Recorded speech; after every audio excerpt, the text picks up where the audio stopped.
texto se encontra em Gênesis, capítulo 2, a gente vai expor aí do verso 1 ao verso 3, tá bom? Gênesis, capítulo 2, do verso 1 ao verso 3. Né? Eu escolhi esse texto, a gente está entrando agora no mês da família, né?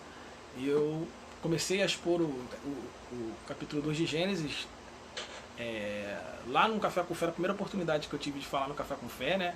O pastor me deu, e eu expus, acho que se não me engano, verso 18, 19, que falava sobre família, né?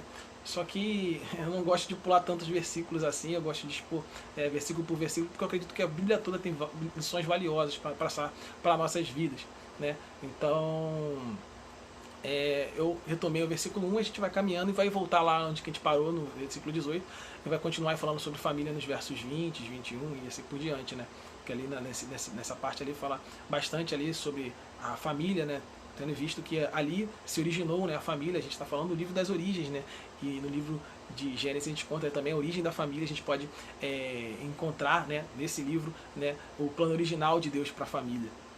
É muito interessante, né? Mas a gente vai voltar no versículo 1 para a gente caminhar e entender, inclusive, o contexto de uma forma melhor. Eu tive a oportunidade de na igreja, presencialmente, né, expor com os irmãos aí todo o capítulo 1 de Gênesis, né, o versículo 1. Inclusive, eu botei um resumo na nossa página do YouTube, se você quiser ir lá e acessar e ouvir, né? Lá tem muitas mensagens de Deus para a sua vida, né? E essa é uma delas, né? De repente eu boto no futuro aí as outras exposições em Gênesis 1. Mas a gente vai começar a expor então o Gênesis 2, né? E como os irmãos que já me conhecem sabem, né? Eu gosto de ler todo a perícope, né? Perícope é o texto que a gente separou, né?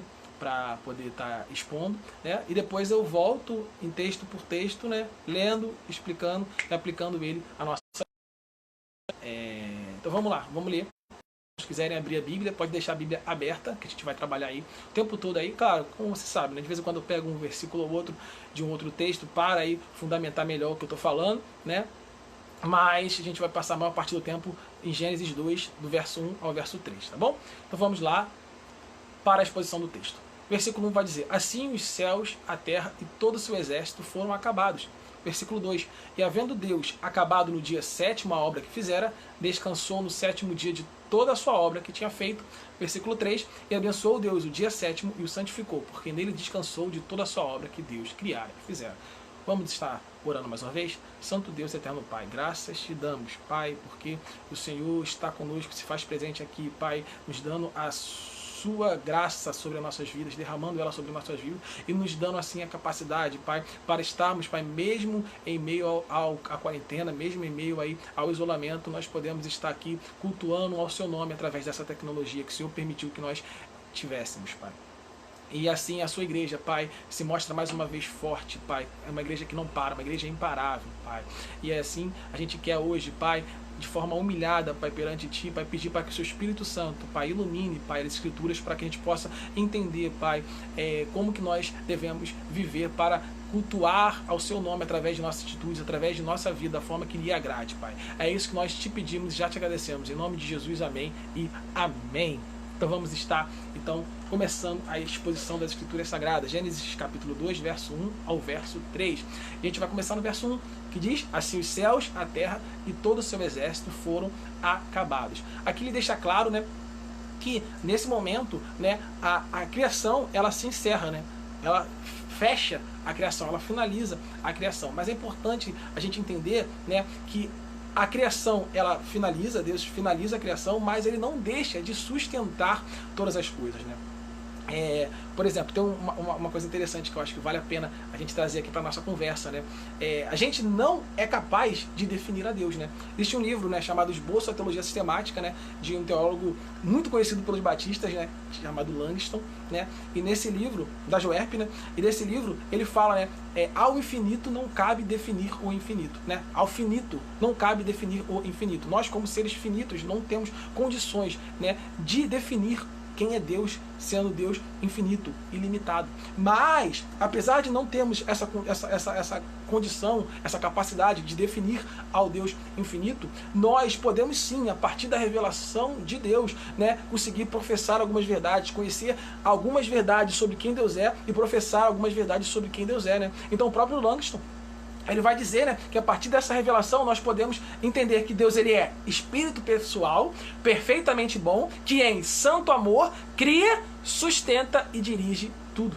Então Deus, ele dirige todas as coisas. Deus está no controle de todas as coisas. Deus sustenta todas as coisas, né? A gente pode ver a palavra de Deus confirmando isso. Isso é um entendimento a partir das Escrituras Sagradas. Eu vou te falar um texto que fala sobre isso. Hebreus capítulo 1, verso 3. Se quiser abrir, fique à vontade. Se quiser anotar, conferir depois, fique à vontade. Mas eu vou ler aqui para os irmãos. Hebreus capítulo 1, verso 3 vai dizer: o qual, sendo o resplendor da sua glória e a expressa imagem da sua pessoa, e sustentando todas as coisas pela palavra do seu poder, e havendo feito por si mesmo a purificação dos nossos pecados, assentou-se à destra da majestade nas alturas. Então ele sustenta todas as coisas pela palavra do seu poder. É o que as Escrituras Sagradas, lá em Hebreus capítulo 1, verso 3, vai dizer. Então, quando a gente olha para a natureza, a gente vê a própria lei da natureza. Ela é, na verdade, o agir de Deus, só que de forma ordinária. E esse é um dos motivos que temos para agradecer a Deus por todas as coisas. Precisamos agradecer a Deus por todas as coisas. Se está chovendo, agradecemos a Deus porque está chovendo. Se não está chovendo, agradecemos a Deus porque não está chovendo. Nós agradecemos a Deus pelo ar que respiramos, pela vida que nos foi dada hoje. Por quê? Porque todas essas coisas naturais que nós definimos como naturais, que acontecem, ela é, na verdade, a forma ordinária de Deus sustentar todas as coisas. E claro que a gente sabe que Deus também interfere de coisas, ele dirige as coisas, sustenta as coisas também de forma extraordinária. Mas nós precisamos também entender que Deus, ele sustenta as coisas de forma ordinária. Então, as leis da natureza, a lei da natureza que nós vemos, né, é, na verdade, a forma ordinária de Deus sustentar todas as coisas. E por isso devemos agradecer a Deus por tudo. Tem uma frase, né, que ela pode ter alguns equívocos, né, algumas pessoas podem discordar delas por algumas definições aí que estão por trás dela, mas eu acho, né, que apesar disso, ela vale a pena ser lembrada aqui e agrega muito à nossa discussão. Que frase é essa? É mais ou menos assim, né? Você pode enxergar a vida como nada sendo um milagre, mas você pode enxergar a vida como tudo sendo um milagre. Se o milagre é a intervenção do sobrenatural no natural, tudo na vida é um milagre. Porque Deus, ele intervém, ele interfere, ele sustenta todas as coisas. Tua vida é um milagre. Tudo que acontece na tua vida é um milagre. Seu casamento é um milagre, sua família é um milagre, seus amigos, seus relacionamentos, sua oportunidade de estar em uma igreja local é um milagre. A graça que foi derramada em sua vida é um milagre de Deus. E por isso devemos agradecer a Deus, glorificar a Deus e nos humilhar perante Ele. Porque Ele sustenta todas as coisas. Deus sustenta todas as coisas.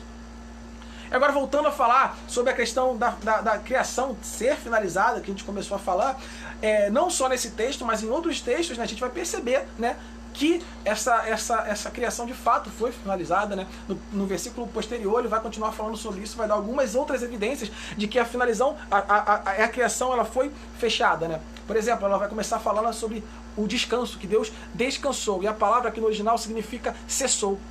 Cessou, né? Então se cessou, né? É porque o quê? Porque se finalizou a criação. E é importante também deixar claro que esse descansou aqui não significa um estado de inatividade. Não significa que Deus ficou inativo, ficou lá paradão, ficou imóvel, sem fazer nada. Não, mas sim, o descansar aqui significa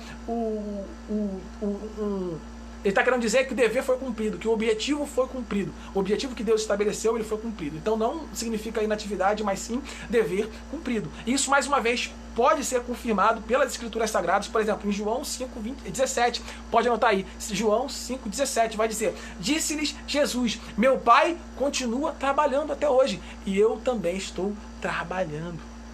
Então Deus, ele trabalhou, trabalha e sempre trabalhará. Ele nunca deixou de trabalhar. Então não faz sentido a gente interpretar o descanso como inatividade, mas sim o descanso aqui é dever cumprido. Deus, ele cumpriu o seu objetivo de concluir a sua criação. Tá bom? É importante a gente entender que Deus trabalha o tempo todo. Por quê? Porque o trabalho é algo divino, é algo de Deus. Tem muita gente que não gosta de trabalhar, né? Acha que o trabalho é alguma coisa ruim, mas temos que glorificar a Deus por nosso trabalho. Porque trabalhar glorifica a Deus. É a vontade de Deus para nossas vidas, que a gente trabalhe. Trabalho é algo positivo. Bom?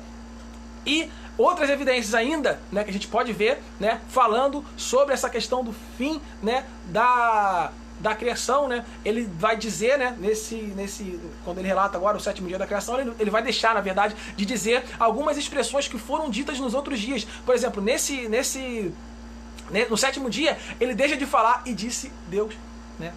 Ou também deixa de falar, houve tarde e manhã. Essas são duas evidências que, mais uma vez, né, o sétimo dia relata aí o fim da criação.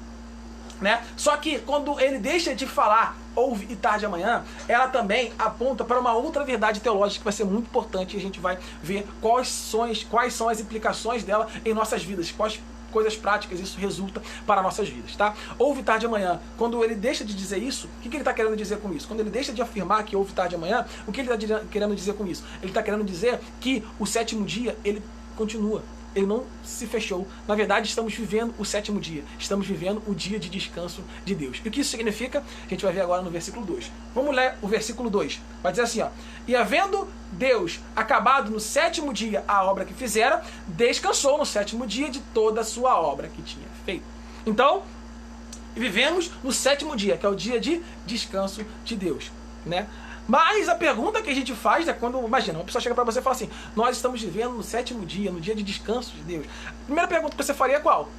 Tá, Thiago, por que Deus descansa se Ele não se cansa?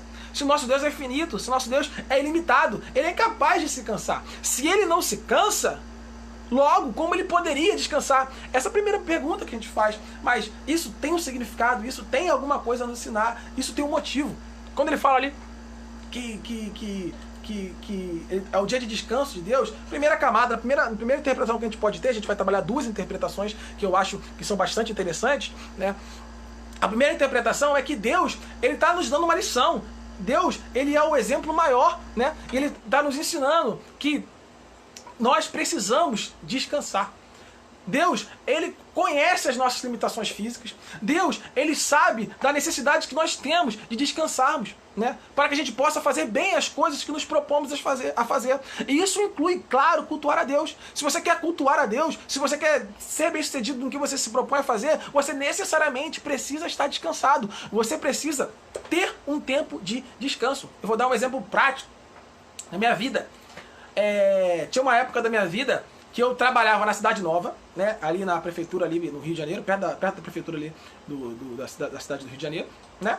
Eu fazia faculdade em Nilópolis e morava, assim como ainda moro, né, em Caxias. Então eu chegava em casa, já era mais de meia-noite, e levantava antes das 5 da manhã para ir trabalhar. Então eu vivia com sono, né? Eu pegava no sono em todo lugar que eu tava. Eu dormia no trem, eu dormia no ônibus, isso inclusive, né, me rendeu aí alguns problemas, né? Mas isso, né, esse cansaço, essa ausência de tempo de descanso, né, isso foi prejudicando as áreas da minha vida, né? Isso me prejudicava como profissional, na minha área profissional, na minha carreira profissional, e principalmente na minha carreira acadêmica, porque no meu trabalho, né, eu, bem ou mal, eu ainda conseguia ficar acordado, porque era o mais dinâmico ali, que me deixava despertado.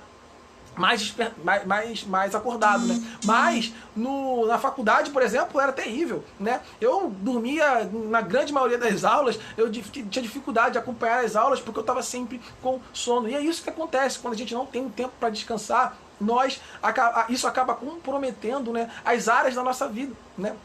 Se você não descansa, fatalmente isso vai afetar a sua vida profissional. Se você não descansa, fatalmente isso vai afetar a sua vida acadêmica, isso vai afetar a sua vida espiritual. Se você não descansa, isso vai afetar a sua vida familiar, isso vai afetar a sua vida social, né? Outro exemplo, né, que eu pude perceber através das minhas experiências, né, nesses momentos mais corridos da minha vida, é que, apesar de eu ser, quem me conhece bem assim, sabe que eu sou uma pessoa muito brincalhona, que ri bastante, né? Mas, né, eu já tive a experiência, né, de eu, quando estou cansado, né, meu pavio ficar mais curto, né? Eu às vezes falar sem pensar. Carol, né, já teve essa experiência. As brincadeiras à parte, né? Isso acontece conosco. Isso compromete nossos relacionamentos, isso compromete a nossa vida social, a nossa vida familiar, todas as áreas da nossa vida, né? Então, o plano de Deus para a nossa vida é que a gente tenha um tempo de descanso. Deus quer que você tenha, assim, um momento de descanso, um momento para você realmente poder descansar, a fim de que você possa estar fazendo as coisas de uma forma melhor, né? Da forma correta, correspondendo, né, a capacidade que Deus te deu, né? Então eu vejo pessoas, né, que praticamente não dormem, que elas trabalham 7 dias por semana. E esse definitivamente não é o plano de Deus para a sua vida, para as nossas vidas, né? E talvez você esteja vivendo uma realidade assim, né? Uma realidade profissional, uma realidade acadêmica, ou uma realidade pessoal, ou tudo junto, que tenha te levado a uma vida de sobrecarga, né? E você anda muito cansado, né? E saiba que essa não é a vontade de Deus para a sua vida. Agora, claro que não vai ser eu que vou chegar aqui e dizer para você chutar o balde, né? Abandonar tudo, né? Mas o que Deus quer é que você ore a Deus e converse com Ele, para saber o que pode e o que deve ser feito, né? Para no mínimo essa situação te incomodar, né? De tal forma que faça você se incomodar, né? Se movimentar para mudá-la. Você precisa se movimentar para que você consiga ter um tempo de descanso, porque esse é o plano de Deus para a nossa vida. Separar um momento de descanso. Eu converso muito, inclusive já conversei com a minha noiva, né, sobre isso. Muitas vezes a gente acaba querendo abraçar o mundo, né? A gente diz sim para tudo, né? E isso acaba nos sobrecarregando e acaba que a gente não consegue mais fazer nada direito. Isso inclui aí, cultuar a Deus, né? Fazer a vontade dele. A gente não consegue mais fazer isso bem feito, direito. Precisamos sim ter um tempo de descanso. Às vezes precisamos dizer não para algumas coisas. Uma segunda interpretação, né, desse entendimento do que é o descanso, né, que eu acho que faz bastante sentido, né, na minha opinião faz bastante sentido, né, é que o descanso ele também significa um relacionamento com Deus, que Deus se relaciona perpetuamente com sua criação. É isso que significa, né, que o dia sétimo ele não acabou, porque ele continua se relacionando com a sua criação. Deus ele nunca deixou de se relacionar com a sua criação, né, e isso é evidente, isso é fato, né, a gente vê, né, que mesmo no capítulo posterior, no capítulo 3, o capítulo que ocorre a queda do homem, né, mesmo nós, o homem, desobedecendo a Deus, né, no capítulo posterior, né, e corrompendo toda a sua criação, Deus jamais abandonou a sua criação, né? Ele derramou a sua graça, né, que ela pode ser percebida tanto na nossa realidade, na realidade do Novo Testamento, da Nova Aliança, mas ela também acontece na Antiga Aliança, né? A própria mensagem da cruz, ela foi enunciada pelo próprio Deus. No mesmo capítulo da queda, no próprio capítulo 3, Deus ele anuncia a mensagem da cruz, né? É o chamado proto-evangelho. Se você não conhece, pesquisa aí, proto-evangelho. Não vou me estender muito. Já, inclusive, tive a oportunidade de pregar sobre isso na igreja. Mas, então a gente vê de forma evidente que a graça de Deus ela não foi derramada somente na Nova Aliança, mas também na Antiga Aliança, né? Existe um erro muito comum de pessoas falarem: existe o tempo da graça, o tempo da lei, no Antigo Testamento as pessoas eram salvas pela lei, no Novo Testamento as pessoas eram salvas pela graça. Nada disso. A Bíblia fala que pela lei todos são condenados, ninguém é capaz de ser salvo pelos méritos. Ninguém conseguiu cumprir a lei, né? Todos foram salvos pela graça, e somente pela graça podemos nos reconciliar com o Pai. É favor imerecido. Nós não somos capazes de, por nós mesmos, sermos salvos. Mas somente pela graça de Deus somos salvos.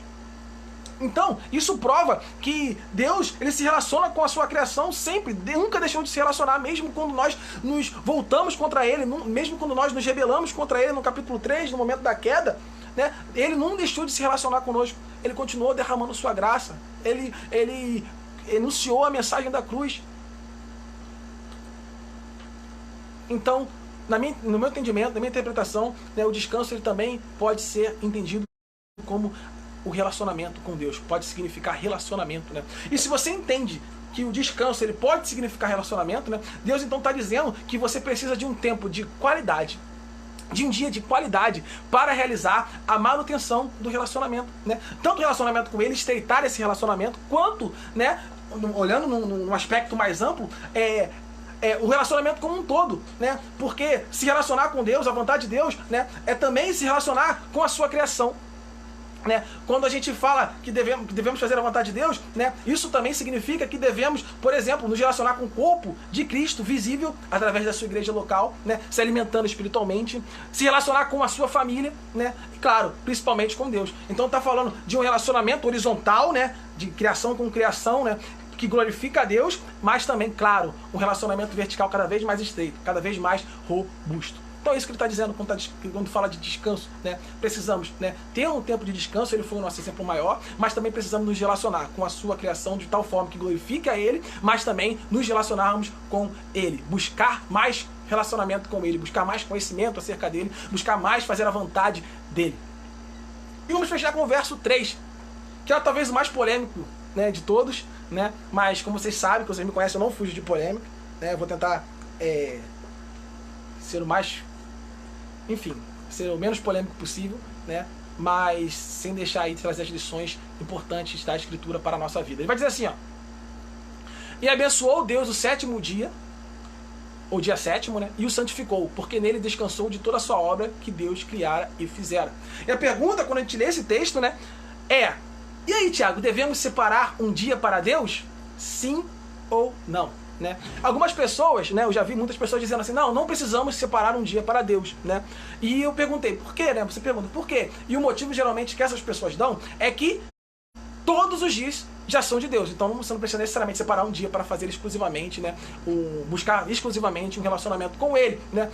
Essa resposta, ela parece muito piedosa, né? Mas ela tem um equívoco, né? Por quê? Por que, Tiago, ela tem um equívoco, né? Porque todos os dias são de Deus, de fato, mas sempre foram de Deus, né? Então, na Antiga Aliança, quando os 10 mandamentos foram dados, né, Deus não estava falando assim, guardem o sétimo dia, guardem o sábado, mas nos outros dias façam o que vocês quiserem, não precisa glorificar o meu nome, não. Não, naquela época também ele queria que todos os dias, todos os nossos atos, toda a nossa vida apontasse para a glória dele, né? Mas a gente teria que fazer tudo para a glória dele, mas no sétimo dia específico deveria ter um dia que a gente busque exclusivamente estreitar esse relacionamento com ele.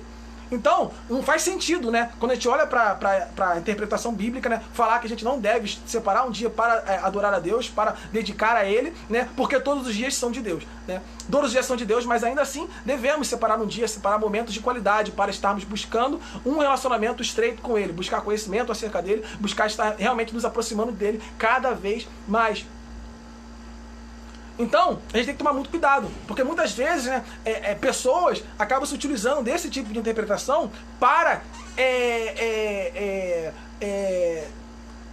não sentir peso na consciência, deixar de escutar a voz do Espírito Santo, para se isentar, né, de separar o momento para estar cultuando a Deus, né, para estar estreitando o seu relacionamento com Deus, buscando esse relacionamento vertical, para estar se juntando com a sua igreja local em comunhão. Então a gente tem que tomar muito cuidado. Nós devemos sim separar um dia, separar um momento para estar cultuando a Deus. Então se nós devemos separar, né, um dia para estar glorificando a Deus, para estar cultuando a Deus, a pergunta que fica é, que dia é esse? Que dia é esse? Porque ele fala que é o sábado, né? Eu conheço muitas pessoas, né, que já passaram por algumas crises por causa disso. Eu vou tentar sanar aqui de forma bem rápida, porque só isso já daria um estudo, já daria uma pregação só nisso, né? Mas eu vou tentar resumir para não ficar um buraco, mas eu vou passar também as aplicações disso para a nossa vida, né? Então, o Shabá, a gente tem que entender, o Shabá, a palavra Shabá, né, que vem a palavra sábado, né, que significa dia separado, né, da nova aliança, da nossa realidade hoje, é o domingo, que é o dia da ressurreição de Cristo. Por isso que nós separamos o domingo para estarmos como igreja local adorando a Deus.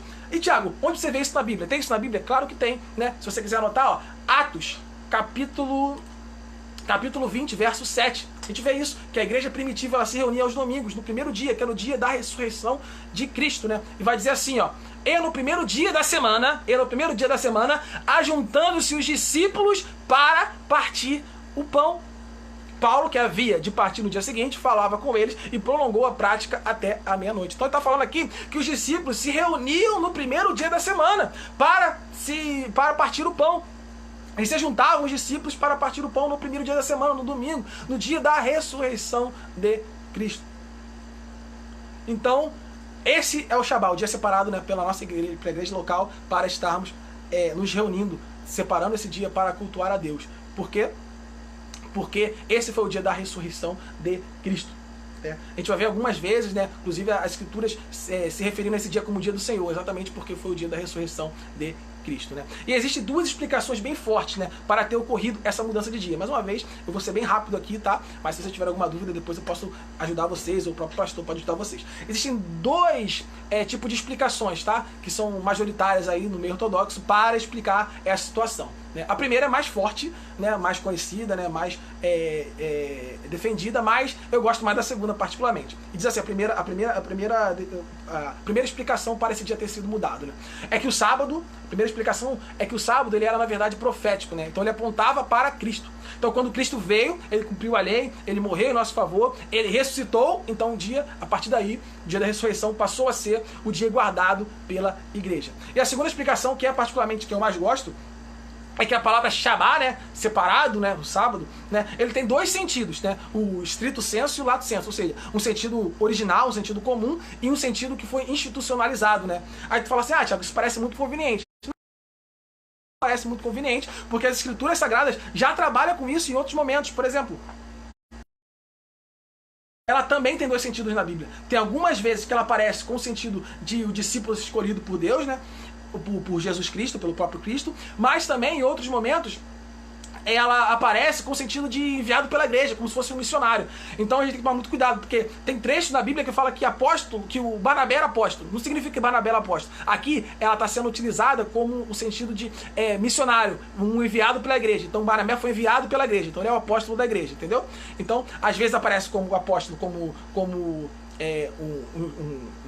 um discípulo escolhido por Cristo, né? E em outras vezes aparece apóstolo nesse sentido de missionário, de enviado pela igreja. Então, da mesma forma, o sábado ele aparece em dois sentidos, né? Nesse sentido, né, que foi institucionalizado, né? Então esse sábado judaico o Shabá, né, o dia separado, né, é o sábado institucionalizado, mas quando a gente vê o sábado, por exemplo, no Decálogo, né, ou aqui em Gênesis, né, a gente está vendo o contexto, né, nos dias que esse sábado ele está sendo usado no sentido original, ou seja, no sentido de dia separado. Por isso que a gente pode dizer que o Shabá, o dia separado por nós, agora na nova aliança, pode ser o domingo. É o domingo que é o dia que Cristo ressuscitou, o dia do Senhor. Tá bom? Só para explicar aí, para não ficar um buraco. Mas, quando a gente olha, a gente fala assim, a gente precisa separar um dia, separar um momento, né, para a gente estar estreitando um relacionamento com Deus, né? Isso se tornou polêmico, mas até pouco tempo é engraçado que não era tão polêmico assim, né? Até pouco tempo, né, a igreja defendia de forma muito contundente, né, essa questão da guarda do domingo. E eu nem sou tão velho assim, né? E lembro quando eu era criança que eles cantavam uma música que falava uma coisa bem interessante, que hoje a gente não vê mais cantando. Mas se você tiver a minha idade, ou for mais velho do que eu, com certeza você conhece essa música, né? É uma música da Escola Bíblica Dominical. Se você souber aí, cante comigo daí. Você com certeza vai lembrar e vai viver um momento de nostalgia agora. Essa é a música, ó. Essa é a melhor escola, escola dominical. Essa é a melhor escola, uma escola sem igual. Uma escola sem igual, que faz bem a muita gente. Quem não vem a essa escola, com certeza está doente. Com certeza está doente, ou então estava trabalhando. Quem trabalha no domingo, do Senhor está roubando. Do Senhor está roubando. Quem aqui chega atrasado, o seu nome fica ausente. Ele fica envergonhado por não saber a lição. Professor faz a pergunta, ele diz eu não sei não, não sei não, não sei não, não sei não, não sei não. Professor faz a pergunta, ele diz eu não sei não. Era uma música muito conhecida, extremamente conhecida. Mas olha que interessante, ela fala no meio da música, né, que quem trabalha no domingo do Senhor está roubando. Que afirmação forte, né? E a gente, então isso só revela, né, como a igreja tinha uma posição muito firme com relação a gente separar o dia, né, para estarmos juntos aí como igreja local adorando a Deus, separando o dia aí para nos dedicar ao relacionamento com Deus, né? Mas essa visão ela foi enfraquecendo com o tempo, né? Até por causa da realidade que a gente vive, né? Que muitas vezes nós temos que trabalhar no domingo, né? Aí essa visão foi sendo enfraquecida na igreja. Eu mesmo já trabalhei no domingo, né? Então, assim, é realidade, né? Foi um emprego que eu consegui na época, enfim, né? Então a pergunta que fica é, Thiago, eu tô trabalhando no domingo, então eu tô em pecado, né? Essa é uma boa pergunta, né? Eu entendo, minha interpretação é que não necessariamente, né? Se você é o trabalho que você conseguiu, você sustenta a sua família, eu entendo que você não necessariamente está em pecado, tá? Mas tem duas condições que você precisa estar fazendo, né, que você está suprindo para poder, na minha opinião, não estar em pecado nessa situação. A primeira situação é se você não tem jeito. Isso não, é para não ter jeito, né? Não é qualquer motivo, né? Você procura trabalho no domingo, não, né? Não teve jeito, tive que trabalhar no domingo, né?